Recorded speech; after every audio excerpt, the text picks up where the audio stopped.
let me tell you with a few tips. As I told, I will try to give a new perspective for time management.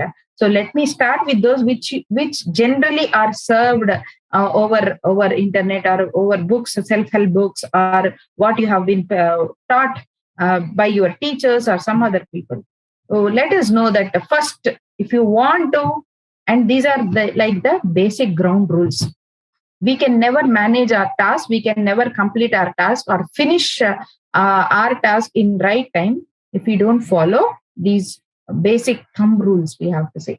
So we have only two thumbs in our hands, but every point of this is like a thumb rule. First one is set your goals correctly. If you have your goal, proper goal, then only we can draw a right route map for it. So when you have a route map, only then you will not go do things out of just desperation or hasty things or out of unplanned things. And again, it may give good results, it may not give good results. Again, try for another one. Again, try for another one. This will do a lot of time loss. This will lead to a lot of time loss. So first, have your goals correctly. What you want to do in what amount of time. Like that is why the concept of smart goals.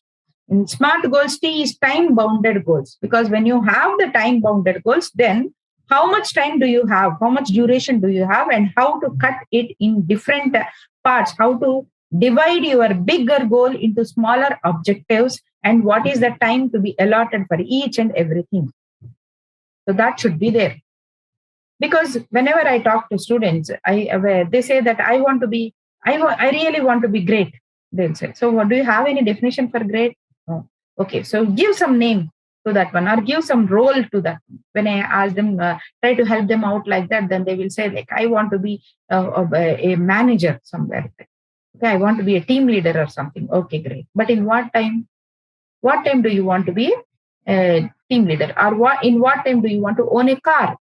In what time do you want to own a bungalow?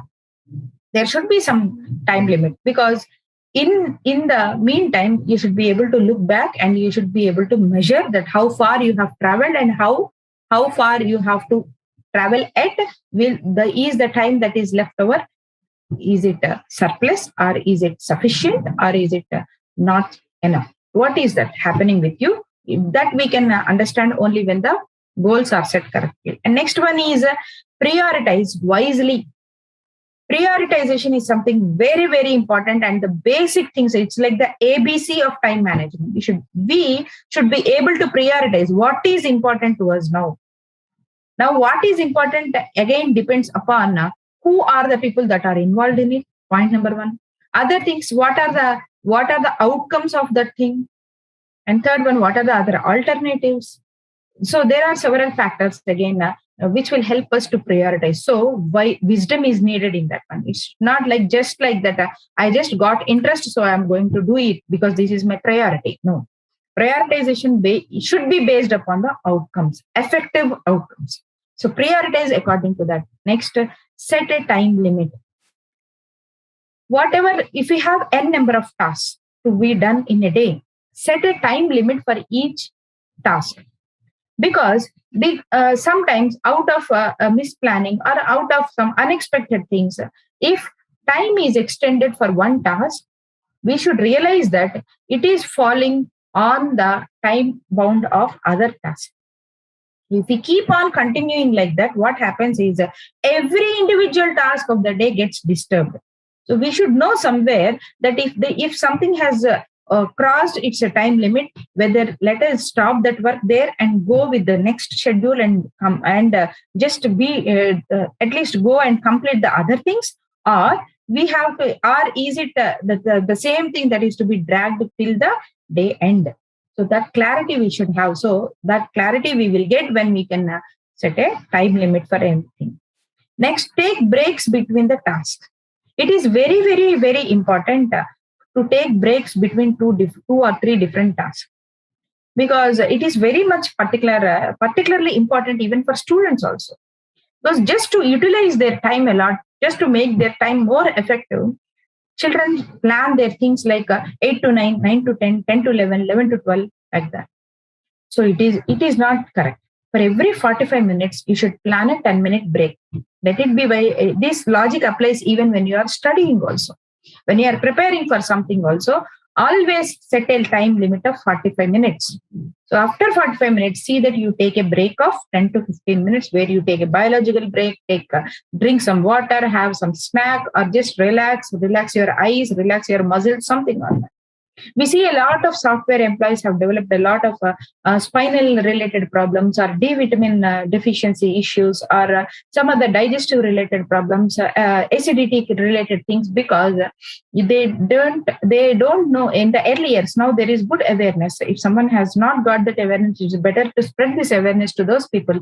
But however, in the early years, we were new to this kind of working, and lot of people were not aware of about these things, so they suffered with different the kinds of disorders or diseases. Then later, as the awareness has spread, the people are knowing that they're just standing from their place, just moving, having a walk, a small walk, or at least have sit in the same chair, but yet move your legs and other things. So this break, when you take a break, you can use it either for physical break or for emotional break, or just have a coffee break, or just have something, just cool your mind, and just you are ready for the other things. If they don't do that, what happens is the stress of one work or the outcomes of one thing or the emotional things that are going on or the confusion that is related to one work does get carried to the next work. It's just like if you're a science student, you will understand that how particles get disturbed in a medium because of some disturbance or energy. All the particles get disturbed one after the other. And our mind is also like that, and our tasks also get disturbed with the shadows of one disturbance onto the other. So taking a break will help for us to start with a new energy and with new goal. Next, organize yourself. Organizing is something very, very, very important. We see a lot of students or even working professionals trying to search something in the last minute. They, isn't it such a small thing that when we say it looks like, who doesn't know this? But who doesn't know this? But tell me, how many of us will follow this? How many of us will follow when we have to go out? When we have to go out, when we are already like at the end of the end point of our time schedule, then we will start searching something. Let it be a paper, let it be a proof or something, let it be an ID card or the car keys. So setting your things what are necessary for the next day, keeping them in visible places and ready to pick, ready to choose will save a lot of time, and also will save yourself in getting hurrying up at the last minute. So organizing is very important. Organizing the task is important. Organizing the things that are related to those tasks is also very, very important. Next one, remove non-essential tasks. Remove non-essential tasks. Now, who will decide what is a non-essential task? Talking to friends, chatting with friends is an essential talk, a very, very, very essential thing for a student or for a teenager, for a young thing, and it is the most non-essential thing for a parent.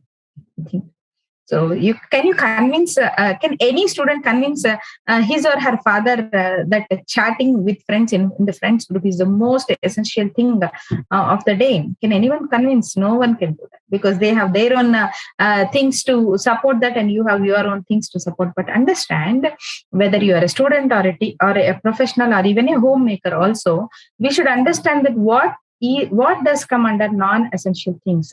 The things that will give you zero outcome or a negative outcome, or an outcome that doesn't leave anything, any learning or any usefulness, any productivity. And if it has left you with just either negative hands or with empty hands, all those tasks are non-essential. Now, is it giving you something or not? Understand, that is up to you. Right? So every self-judging is the best thing. Instead of discussing that this is good or this is bad, it's better that you are better judges. So understand, think and analyze, and just come to a conclusion on your own. Then plan ahead. plan ahead, because this is a something very, very helpful thing. This is a very helpful thing because when we plan ahead, what can be done in the next day? What are my tasks of tomorrow? What are my tasks of day after tomorrow? What should be done or what I have to do in the next few days will help us in different ways in planning the goals of today. And also, if by any chance some amount of time is left over, if we have saved some time of today, then if we have a planning of tomorrow and day after tomorrow, we can just do things in advance. That will really help us, and again it will decrease the rush of the next day and that next day. So this will help us to just whenever we are saving time, then we can just make the arrangements or the things that are necessary for the next task. So this will help us. Plan ahead will always help us. Planning ahead will also help in another way. Some know that what are the tasks that are to be done in the next coming days. If they are connected, then we can just save repeating the time. We can save repeating the actions that are to be done in the next task. So that is how planning ahead will help us. Now, what are the benefits of time management? First thing, it will not put you in stress. So that is biggest stress relief because you are not run by time bounds. And when you save time, so saving time is earning time. When you can save time by not not allocating time to non-essential things, you can earn more time. More time means more opportunities. Understand this. So if someone if a teenager is listening to this, they will think that, okay, I have saved a lot of time. Anyway, I have a lot of time. Okay, I will save a lot of time. What shall I do with this time? But understand that saving time will give a lot of, will open a lot of opportunities. For example, if you are a team member, you got a chance to lead something. You got a chance to take the responsibility of something. If you are already surrounded with a lot of tasks that you are not able to complete or achieve in time, then even though you know that is a good opportunity to display your teamwork capabilities or your project management capabilities or your leadership qualities, you will not be able to take it up. Because you are already rushing with your own deadlines, then how can you take up a new responsibility? So if you save time, you can take up new responsibilities. It's not just a task. Then that opportunities may give you a platform to channelize or to display your skills and talent also, because very rarely we will get opportunities to display our skills and talent. Then we should be able to, or we should be ready to grab those opportunities. Next, ability to realize goals. If you are just rushing in something which has been directed by some other person, you will just work for some other person. But if you take time, if you save time, if you take time, then you can just sit, think, and you can analyze that how is this useful for me? What can I learn from this? What are the things that I can do for my good, what's a good growth? So we can realize our goals better. Next, implications for poor time management. How can we say that we are not good to be done? First, what are the things to be done next? So what happens is we are just we are always busy. We are always running over deadlines. We are always trying to do things towards just their finishing rather than showing our excellence. So that's a bad quality. So that's a bad quality of work. And also, many times when we don't do a proper planning of time and other things, it even wastes time because we just want to complete the task, and it will, if that doesn't work, again whatever the time that is invested in it gets wasted.